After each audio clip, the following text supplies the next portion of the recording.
श्रीगणेशस्तोत्रम्। नारद उवाच प्रणम्य शिरसा देवं गौरीपुत्रं विनायकं भक्तावासं स्मरे नित्यम् आयुः कामार्थसिद्धये। प्रथमं वक्रतुण्डं च एकदन्तं द्वितीयकं तृतीयं कृष्णपिङ्गाक्षं गजवक्त्रं चतुर्थकं लम्बोदरं पंचमं च षष्ठं विकटमेव च सप्तमं विघ्नराजेन्द्रं धूम्रवर्णं तथाष्टमं नवमं भालचन्द्रं च दशमं तु विनायकम् एकादशं गणपतिं द्वादशं तु गजाननं द्वादशैस्तानि नामानि त्रिसन्ध्यं यः पठेन्नरः न च विघ्नभयं तस्य सर्वसिद्धिकरः प्रभुः। विद्यार्थी लभते विद्यां धनार्थी लभते धनं पुत्रार्थी लभते पुत्रान् मोक्षार्थी लभते गतिं। जपेद गणपतिस्तोत्रं षड्भिर्मासैः फलं लभेत् संवत्सरेण सिद्धिं च लभते नात्र संशयः। अष्टभ्यो ब्राह्मणेभ्यश्च लिखित्वा यः समर्पयेत् तस्य विद्या भवेत् सर्वा गणेशस्य प्रसादतः। श्रीगणनायाष्टकम्।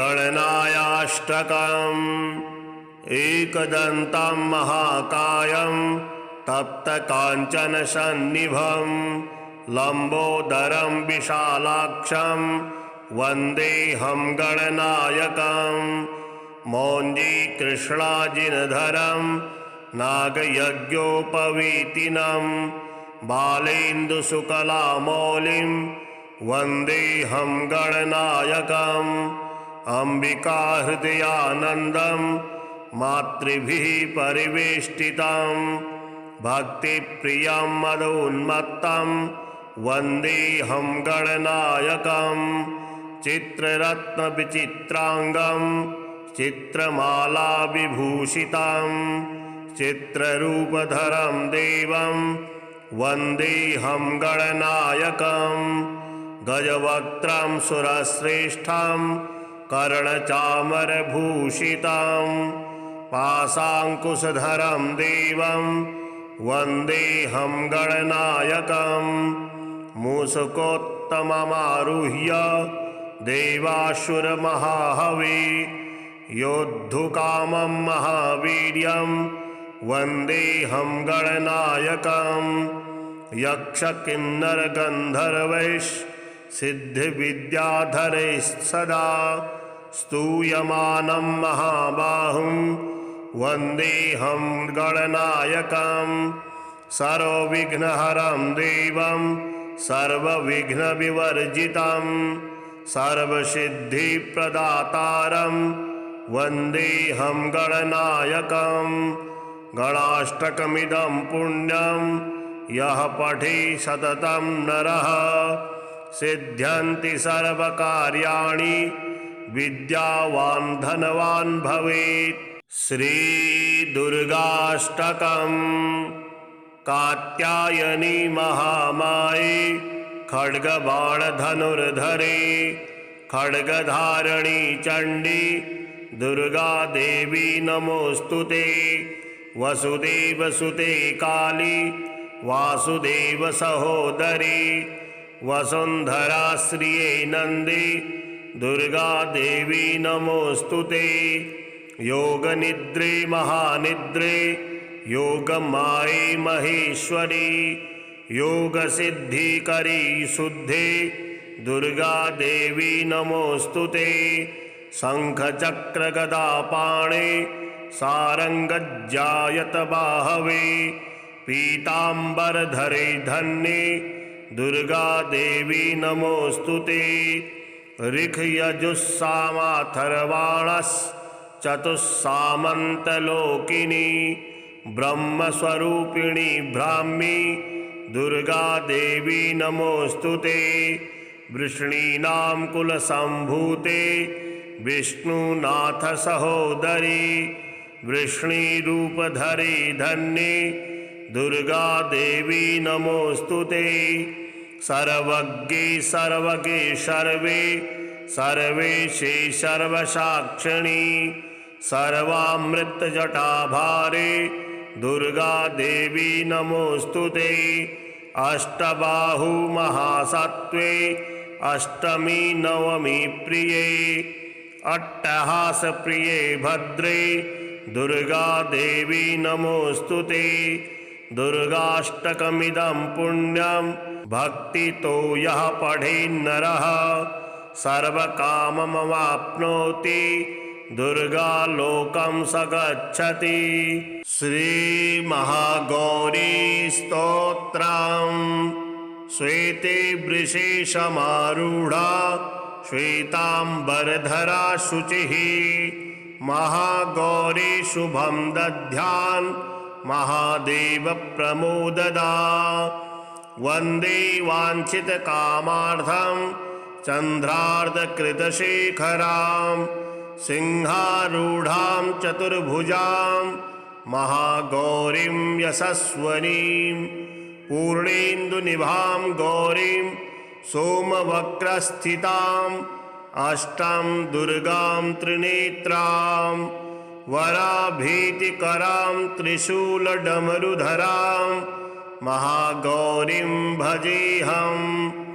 पट्टाम्बरपरिधानां मृदुहास्यां नानालङ्कारभूषितां मञ्जीरहारकेयूर किङ्कणीरत्नकुण्डलमण्डितां प्रफुल्लवदनां प्लवधरां कान्तकपोलां त्रैलोक्यमोहिनीं कमनीयां लावण्यां मृणालां चन्दनगन्धलिप्तां सर्वसङ्कटहन्त्री त्वं धनैश्वर्यप्रदायिनी ज्ञानदा चतुर्वेदमयी महागौरीं प्रणमाम्यहम्।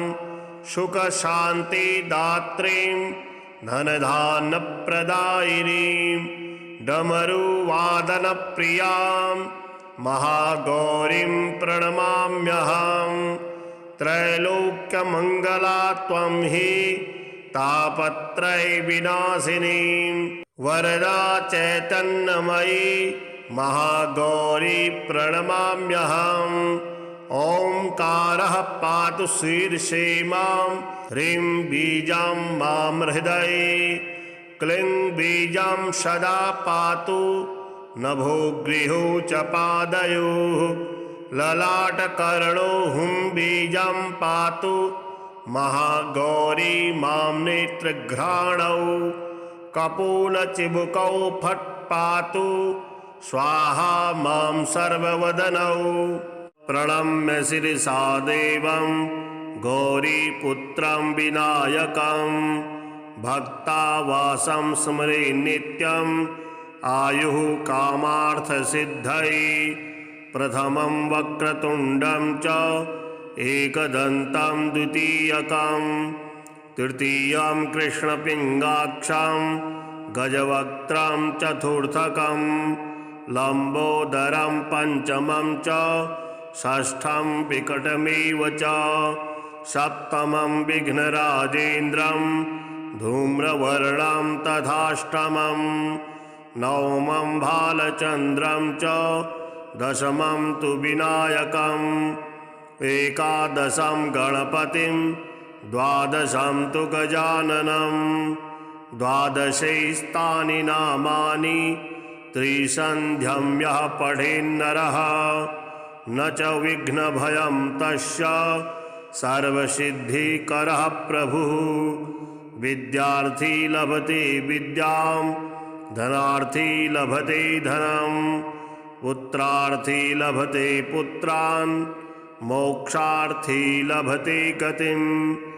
जपेद गणपतिस्तोत्रं षड्भिर्मासैः फलं लभेत् संवत्सरेण सिद्धिं च लभते नात्र संशयः।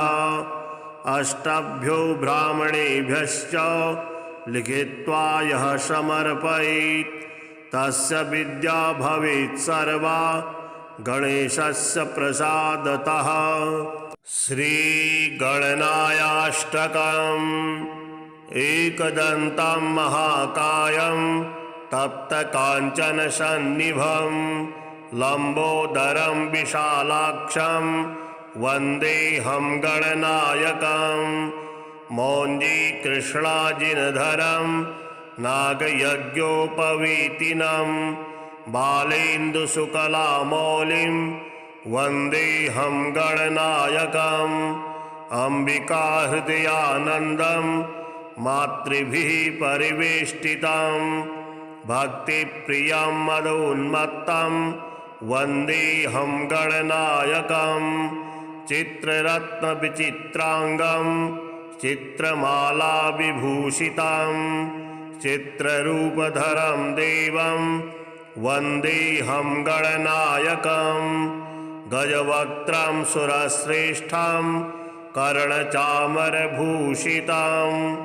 पाशाङ्कुशधरं देवं वन्देऽहं गणनायकम्। मूषकोत्तममारुह्य देवासुरमहाहवे योद्धुकामं महावीर्यं वन्देऽहं गणनायकम्। यक्षकिन्नरगन्धर्वैश्सिद्धिविद्याधरैस्सदा स्तूयमानं महाबाहुं वन्देऽहं गणनायकम्। सर्वविघ्नहरं देवं सर्वविघ्नविवर्जितं सर्वसिद्धिप्रदातारं वन्देऽहं गणनायकम्। गणाष्टकमिदं पुण्यं यः पठे सततं नरः सिद्ध्यन्ति सर्वकार्याणि विद्यावान् धनवान् भवेत्। श्रीदुर्गाष्टकम्। कात्यायनी महामाये खड्गबाणधनुर्धरे खड्गधारिणी चण्डी दुर्गा देवी नमोऽस्तुते। वसुदेवसुते काली वासुदेव सहोदरी वसुन्धरा श्रिये नन्दी दुर्गा देवी नमोऽस्तुते। योगनिद्रे महानिद्रे योगमाये महेश्वरी योगसिद्धिकरी शुद्धे दुर्गा देवी नमोऽस्तुते। शङ्खचक्रगदापाणे सारङ्गज्जायत बाहवे पीताम्बरधरे धन्ये दुर्गा देवी नमोऽस्तुते। ऋक्यजुस्सामाथर्वाणश्चतुस्सामन्तलोकिनी ब्रह्मस्वरूपिणी ब्राह्मी दुर्गा देवी नमोऽस्तुते। वृष्णीनां कुलसम्भूते विष्णुनाथ सहोदरी वृष्णीरूपधरे धन्ये दुर्गा देवी नमोऽस्तुते। सर्वज्ञे सर्वगे सर्वे सर्वेशे सर्वसाक्षिणी सर्वामृतजटाभारे दुर्गा देवी नमोऽस्तुते।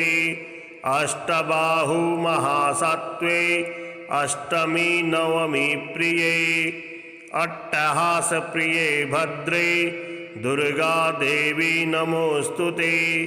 दुर्गाष्टकमिदं पुण्यं भक्तितो यः पठेन्नरः सर्वकाममवाप्नोति दुर्गालोकं स गच्छति। श्रीमहागौरी स्तोत्रम्। श्वेते वृषेशमारूढा श्वेताम्बरधरा शुचिः महागौरी शुभं दध्यान् महादेव प्रमोददा। वन्दे वाञ्छितकामार्थं चन्द्रार्धकृतशेखरां सिंहारूढां चतुर्भुजां महागौरीं यशस्वनीं पूर्णेन्दुनिभां गौरीं सोमवक्रस्थिताम् अष्टां दुर्गां त्रिनेत्रां वराभीतिकरां त्रिशूलडमरुधरां महागौरीं भजेऽहम् पट्टाम्बरपरिधानां मृदुहास्यां नानालङ्कारभूषितां मञ्जीरहारकेयूर किङ्कणीरत्नकुण्डलमण्डितां प्रफुल्लवदनां प्लवधरां कान्तकपोलां त्रैलोक्यमोहिनीं कमनीयां लावण्यां मृणालां चन्दनगन्धलिप्तां सर्वसङ्कटहन्त्री त्वं धनैश्वर्यप्रदायिनी ज्ञानदा चतुर्वेदमयी महागौरीं प्रणमाम्यहम् सुखशान्तिदात्रीं धनधान्यप्रदायिनीं डमरुवादनप्रियां महागौरीं प्रणमाम्यहम् त्रैलोक्यमङ्गला त्वं हि तापत्रयविनाशिनीं वरदा चैतन्यमयी महागौरी प्रणमाम्यहम् ओंकारः पातु शीर्षे मां ह्रीं बीजां मां हृदये क्लीं बीजां सदा पातु नभो गृहो च पादयोः ललाटकर्णो हुं बीजां पातु महागौरी मां नेत्रघ्राणौ कपोलचिबुकौ फट् पातु स्वाहा मां सर्ववदनौ प्रणम्य शिरसा देवं गौरीपुत्रं विनायकं भक्तावासं स्मरे नित्यम् आयुः कामार्थसिद्धये प्रथमं वक्रतुण्डं च एकदन्तं द्वितीयकं तृतीयं कृष्णपिङ्गाक्षं गजवक्त्रं चतुर्थकं लम्बोदरं पंचमं च षष्ठं विकटमेव च सप्तमं विघ्नराजेन्द्रं धूम्रवर्णं तथाष्टमं नवमं भालचन्द्रं च दशमं तु विनायकम् एकादशं गणपतिं द्वादशं तु गजाननं द्वादशैस्तानि नामानि त्रिसन्ध्यं यः पठेन्नरः न च विघ्नभयं तस्य सर्वसिद्धिकरः प्रभुः विद्यार्थी लभते विद्यां धनार्थी लभते धनं पुत्रार्थी लभते पुत्रान् मोक्षार्थी लभते गतिं जपेद गणपतिस्तोत्रं षड्भिर्मासैः फलं लभेत् संवत्सरेण सिद्धिं च लभते नात्र संशयः अष्टभ्यो ब्राह्मणेभ्यश्च लिखित्वा यः समर्पयेत् तस्य विद्या भवेत् सर्वा गणेशस्य प्रसादतः। श्रीगणनायाष्टकम् एकदन्तं महाकायं तप्तकाञ्चनसन्निभं लम्बोदरं विशालाक्षं वन्देऽहं गणनायकं मौञ्जीकृष्णाजिनधरं नागयज्ञोपवीतिनं बालेन्दुशुकलामौलिं वन्देऽहं गणनायकम् अम्बिकाहृदयानन्दं मातृभिः परिवेष्टितं भक्तिप्रियं मदोन्मत्तं वन्देऽहं गणनायकं चित्ररत्नविचित्राङ्गं चित्रमालाविभूषितं चित्ररूपधरं देवं वन्देऽहं गणनायकं गजवक्त्रं सुरश्रेष्ठं कर्णचामरभूषितं पाशाङ्कुशधरं देवं वन्देऽहं गणनायकं मूषकोत्तमविग्रहं पुरुषोत्तममारुह्य देवासुरमहाहवे योद्धुकामं महावीर्यं वन्देऽहं गणनायकं यक्षकिन्नरगन्धर्वैश्सिद्धिविद्याधरैस्सदा स्तूयमानं महाबाहुं वन्देऽहं गणनायकं सर्वविघ्नहरं देवं सर्वविघ्नविवर्जितं सर्वसिद्धिप्रदातारं वन्देऽहं गणनायकं गणाष्टकमिदं पुण्यं यः पठे सततं नरः सिद्ध्यन्ति सर्वकार्याणि विद्यावान् धनवान् भवेत्। श्री दुर्गाष्टकम्।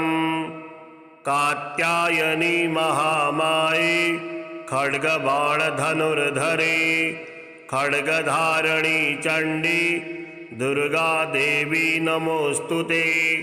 वसुदेवसुते काली वासुदेव सहोदरी वसुन्धराश्रिये नन्दी दुर्गा देवी नमोऽस्तुते।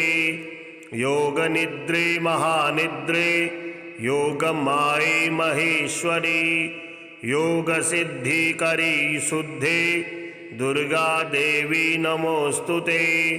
शङ्खचक्रगदापाणे सारङ्गज्जायत बाहवे पीताम्बरधरे धन्ये दुर्गा देवी नमोऽस्तुते। ऋक्यजुस्सामाथर्वाणश्चतुस्सामन्तलोकिनी ब्रह्मस्वरूपिणी ब्राह्मी दुर्गा देवी नमोऽस्तुते। वृष्णीनां कुलसम्भूते विष्णुनाथ सहोदरी वृष्णीरूपधरे धन्ये दुर्गा देवी नमोऽस्तुते।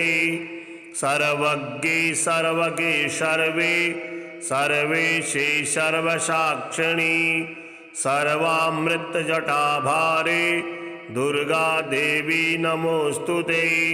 अष्टबाहु महासत्त्वे अष्टमी नवमी प्रिये अट्टहासप्रिये भद्रे दुर्गा देवी नमोऽस्तुते। दुर्गाष्टकमिदं पुण्यं भक्तितो यः पठेन्नरः सर्वकाममवाप्नोति दुर्गालोकं स गच्छति। श्रीमहागौरी स्तोत्रम्। श्वेते वृषेशमारूढा श्वेताम्बरधरा शुचिः महागौरी शुभं दद्यान् महादेव प्रमोददा। वन्दे वाञ्छितकामार्थं चन्द्रार्धकृतशेखरां सिंहारूढां चतुर्भुजां महागौरीं यशस्वनीं पूर्णेन्दुनिभां गौरीं सोमवक्रस्थितां अष्टां दुर्गां त्रिनेत्रां वराभीतिकरां त्रिशूलडमरुधरां महागौरीं भजेऽहम्। पट्टाम्बरपरिधानां मृदुहास्यां नानालङ्कारभूषितां मञ्जीरहारकेयूर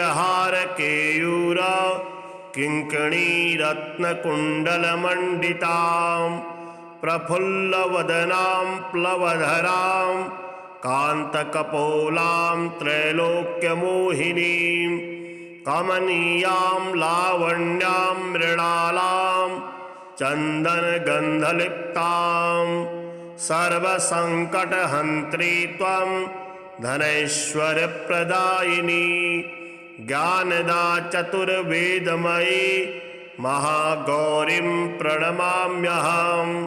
सुखशान्तिदात्रीं धनधान्यप्रदायिनीं डमरुवादनप्रियां महागौरीं प्रणमाम्यहं। त्रैलोक्यमङ्गला त्वं हि तापत्रयविनाशिनीं वरदा चैतन्यमयी महागौरी प्रणमाम्यहं। ओंकारः पातु शीर्षे मां, ह्रीं बीजां मां हृदये, क्लीं बीजां सदा पातु नभो गृहो च पादयोः, ललाटकर्णो हुं बीजां पातु महागौरी मां नेत्रघ्राणौ, कपोलचिबुकौ फट् पातु स्वाहा मां सर्ववदनौ। प्रणम्य शिरसा देवं गौरीपुत्रं विनायकं, भक्तावासं स्मरे नित्यं आयुः कामार्थसिद्धये। प्रथमं वक्रतुण्डं च एकदन्तं द्वितीयकं, तृतीयं कृष्णपिङ्गाक्षं गजवक्त्रं चतुर्थकं, लम्बोदरं पञ्चमं च षष्ठं विकटमेव च, सप्तमं विघ्नराजेन्द्रं धूम्रवर्णं तथाष्टमं, नवमं भालचन्द्रं च दशमं तु विनायकम्, एकादशं गणपतिं द्वादशं तु गजाननं, द्वादशैस्तानि नामानि त्रिसन्ध्यं यः पठेन्नरः, न च विघ्नभयं तस्य सर्वसिद्धिकरः प्रभुः। विद्यार्थी लभते विद्यां, धनार्थी लभते धनं, पुत्रार्थी लभते पुत्रान्, मोक्षार्थी लभते गतिं। जपेद गणपतिस्तोत्रं षड्भिर्मासैः फलं लभेत्, संवत्सरेण सिद्धिं च लभते नात्र संशयः। अष्टभ्यो ब्राह्मणेभ्यश्च लिखित्वा यः समर्पयेत्, तस्य विद्या भवेत् सर्वा गणेशस्य प्रसादतः। श्रीगणनायाष्टकम्। एकदन्तं महाकायं तप्तकाञ्चनसन्निभं, लम्बोदरं विशालाक्षं वन्देऽहं गणनायकं। मौञ्जीकृष्णाजिनधरं नागयज्ञोपवीतिनं, बालेन्दुशुकलामौलिं वन्देऽहं गणनायकम्। अम्बिकाहृदयानन्दं मातृभिः परिवेष्टितं, भक्तिप्रियं मदोन्मत्तं वन्देऽहं गणनायकम्। चित्ररत्नविचित्राङ्गं चित्रमालाविभूषितं, चित्ररूपधरं देवं वन्देऽहं गणनायकम्। गजवक्त्रं सुरश्रेष्ठं कर्णचामरभूषितं, पाशाङ्कुशधरं देवं वन्देऽहं गणनायकम्। मूषकोत्तममारुह्य देवासुरमहाहवे, योद्धुकामं महावीर्यं वन्देऽहं गणनायकम्।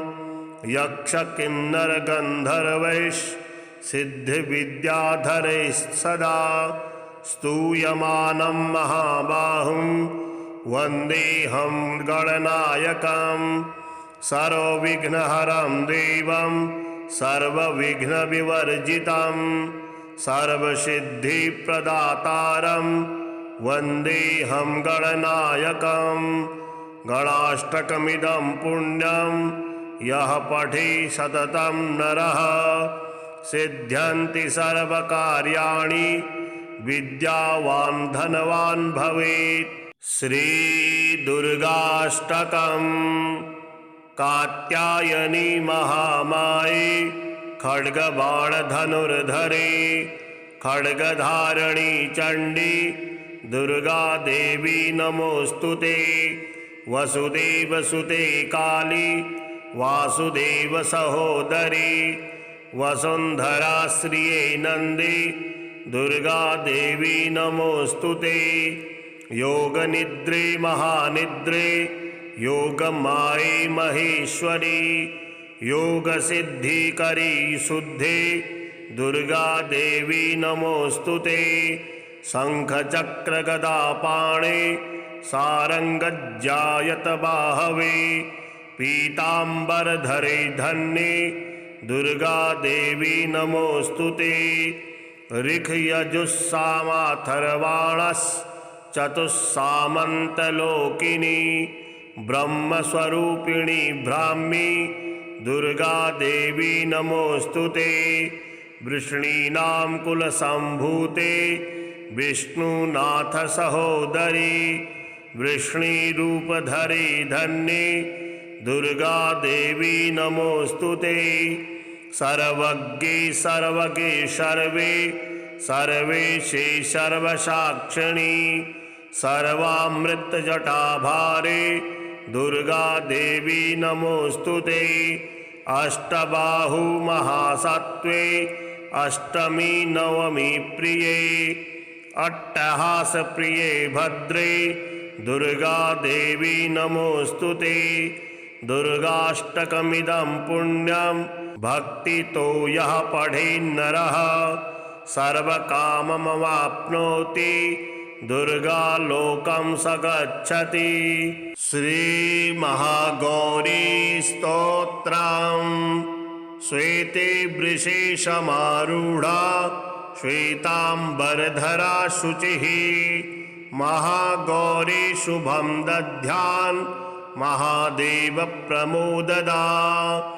वन्दे वाञ्छितकामार्थं चन्द्रार्धकृतशेखरां सिंहारूढां चतुर्भुजां महागौरीं यशस्वनीं पूर्णेन्दुनिभां गौरीं सोमवक्रस्थिताम् अष्टां दुर्गां त्रिनेत्रां वराभीतिकरां त्रिशूलडमरुधरां महागौरीं भजेऽहम्।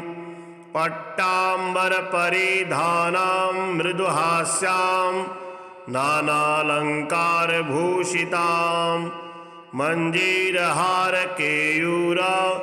किङ्कणीरत्नकुण्डलमण्डितां प्रफुल्लवदनां प्लवधरां कान्तकपोलां त्रैलोक्यमोहिनीं कमनीयां लावण्यां मृणालां चन्दनगन्धलिप्तां सर्वसङ्कटहन्त्री त्वं धनैश्वर्यप्रदायिनी ज्ञानदा चतुर्वेदमयी महागौरीं प्रणमाम्यहम्।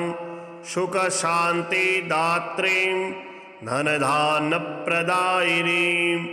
डमरुवादनप्रियां महागौरीं प्रणमाम्यहम्। त्रैलोक्यमङ्गला त्वं हि तापत्रयविनाशिनीं वरदा चैतन्यमयी महागौरी प्रणमाम्यहम्। ओंकारः पातु शीर्षे मां ह्रीं बीजां मां हृदये क्लीं बीजां सदा पातु नभो गृहो च पादयोः ललाटकर्णो हुं बीजां पातु महागौरी मां नेत्रघ्राणौ कपोलचिबुकौ फट् पातु स्वाहा मां सर्ववदनौ। प्रणम्य शिरसा देवं गौरीपुत्रं विनायकं भक्तावासं स्मरे नित्यं आयुः कामार्थसिद्धये।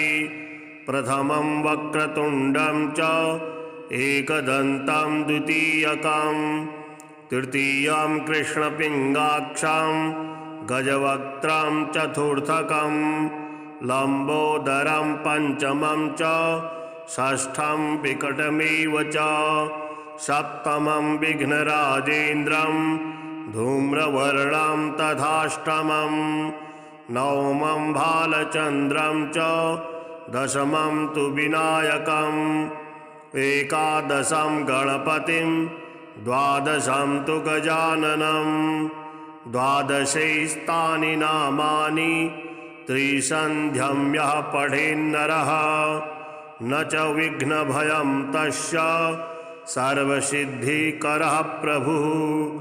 विद्यार्थी लभते विद्यां, धनार्थी लभते धनं, पुत्रार्थी लभते पुत्रान्, मोक्षार्थी लभते गतिं। जपेद गणपतिस्तोत्रं षड्भिर्मासैः फलं लभेत्। संवत्सरेण सिद्धिं च लभते नात्र संशयः। अष्टभ्यो ब्राह्मणेभ्यश्च लिखित्वा यः समर्पयेत् तस्य विद्या भवेत् सर्वा गणेशस्य प्रसादतः। श्रीगणनायाष्टकम्।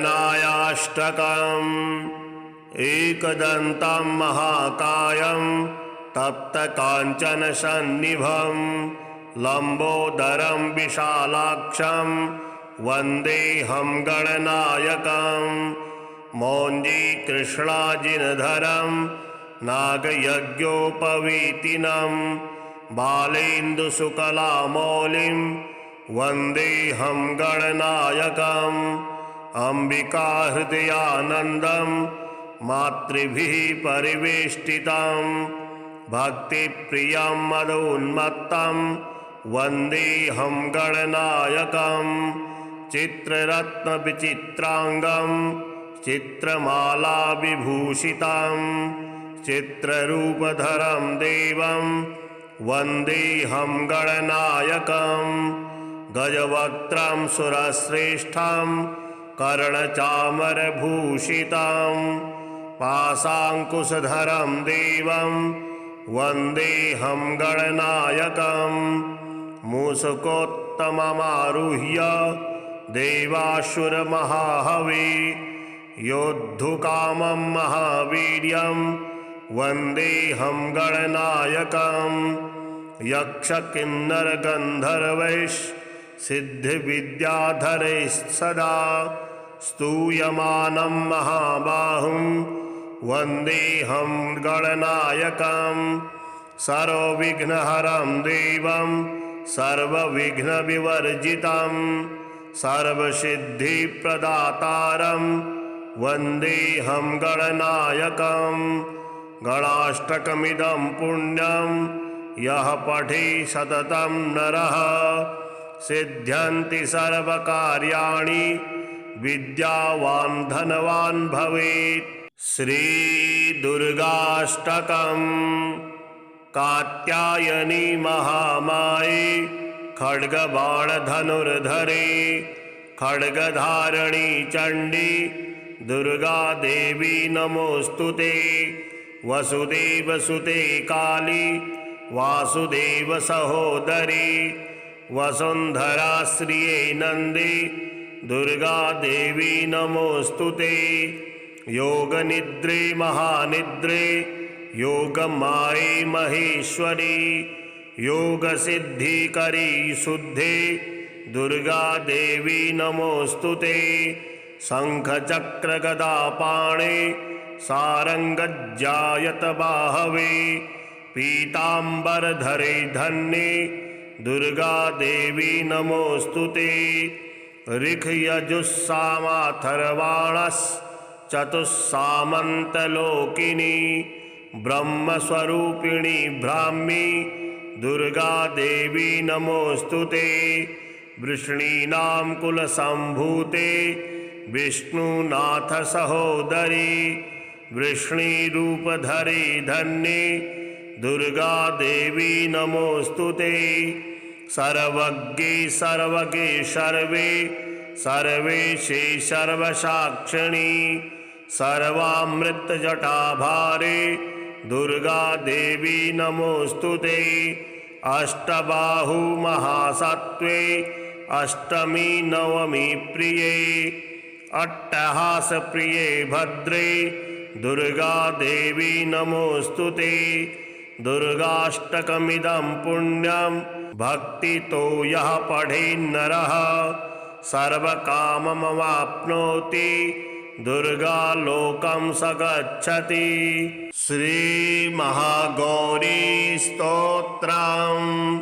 श्वेते वृषे समारूढा श्वेतांबरधरा शुचिः महागौरी शुभं दध्यान् महादेव प्रमोददा वन्दे वाञ्छितकामार्थं चन्द्रार्धकृतशेखरां सिंहारूढां चतुर्भुजां महागौरीं यशस्वनीं पूर्णेन्दुनिभां गौरीं सोमवक्रस्थिताम् अष्टां दुर्गां त्रिनेत्रां वराभीतिकरां त्रिशूलडमरुधरां महागौरीं भजेऽहम् पट्टाम्बरपरिधानां मृदुहास्यां नानालङ्कारभूषितां मञ्जीरहारकेयूर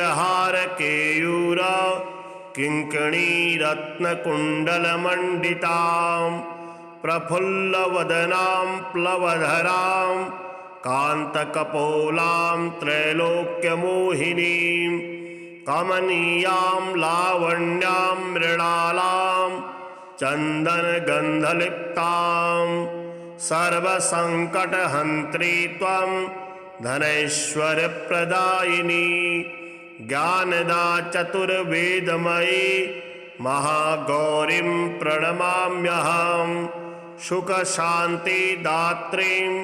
धनधान्यप्रदायिनीं डमरुवादनप्रियां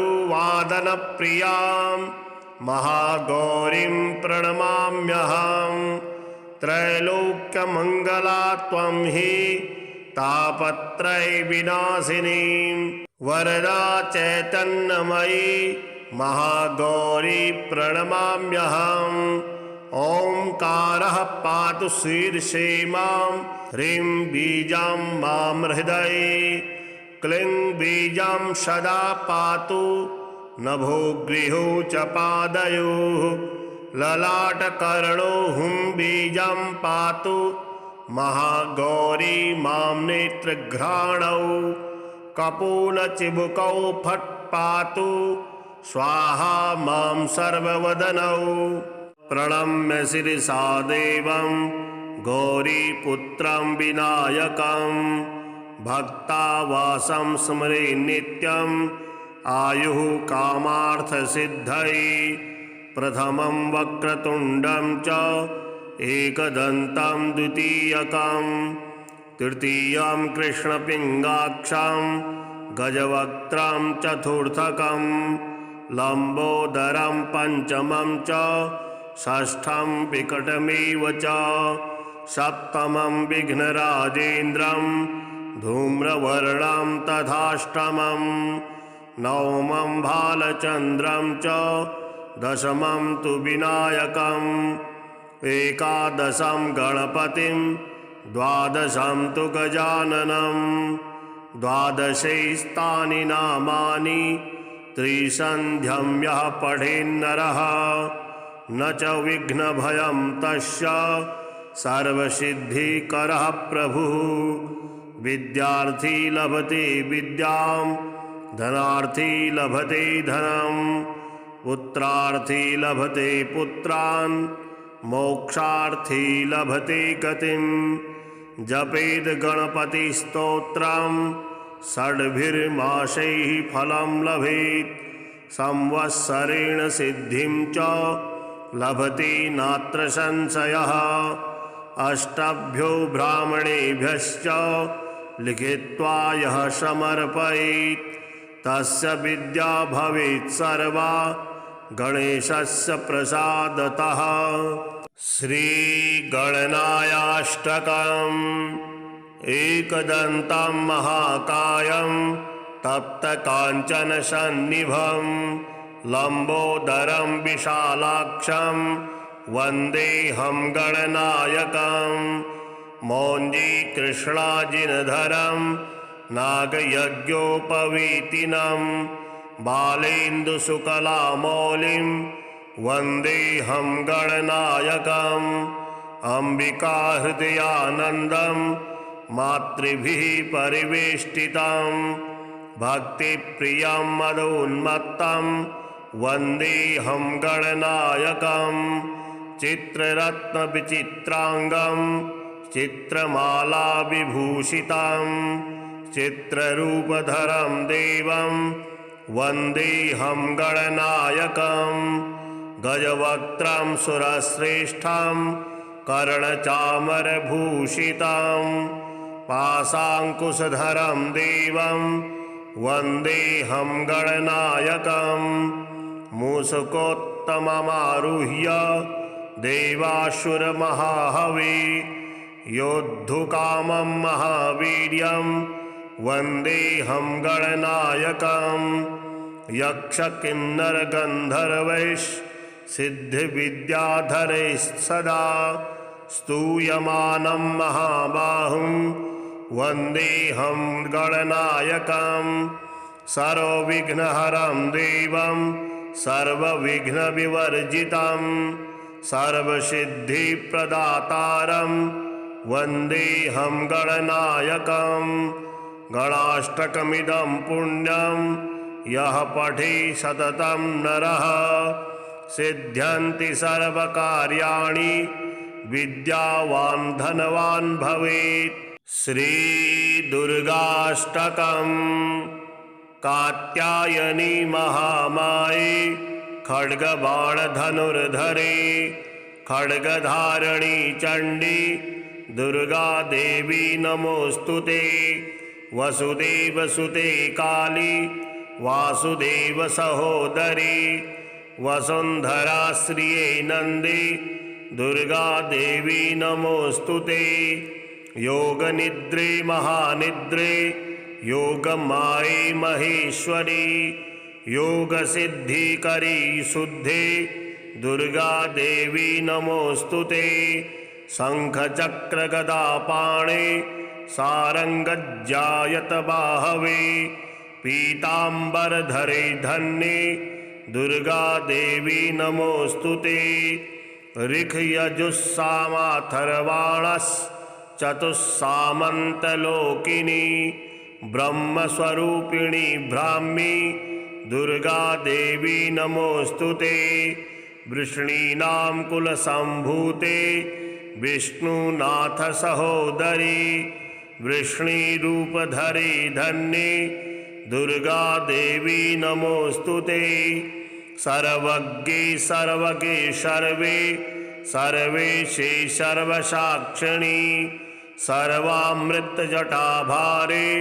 दुर्गा देवी नमोस्तुते अष्टबाहु महासत्त्वे अष्टमी नवमी प्रिये अट्टहास प्रिये भद्रे दुर्गा देवी नमोस्तुते दुर्गाष्टकमिदं पुण्यं भक्तितो यः पठेन्नरः सर्वकाममवाप्नोति दुर्गा लोकं स गच्छति।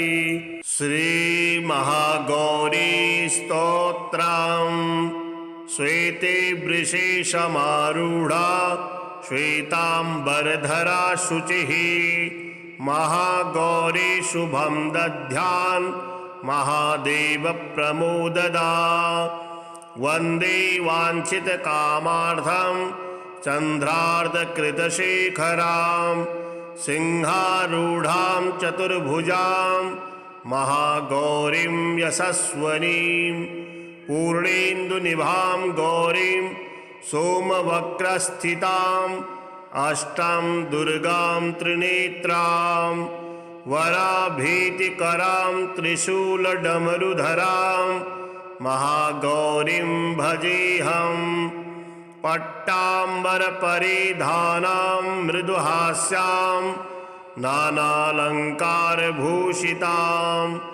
मञ्जीरहारकेयूर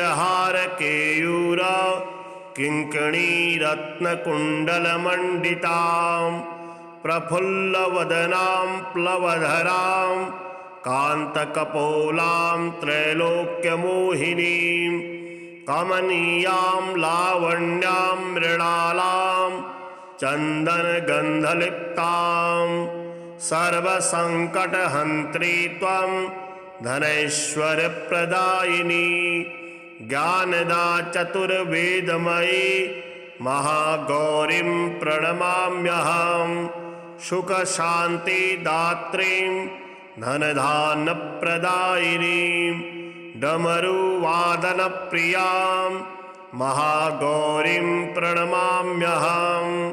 त्रैलोक्यमङ्गला त्वं हि तापत्रयविनाशिनीं वरदा चैतन्यमयी महागौरी प्रणमाम्यहम्। ओंकारः पातु शीर्षे मां, ह्रीं बीजां मां हृदये, क्लीं बीजां सदा पातु नभो गृहो च पादयोः, ललाटकर्णो हुं बीजां पातु महागौरी मां नेत्रघ्राणौ, कपोलचिबुकौ फट् पातु स्वाहा मां सर्ववदनौ।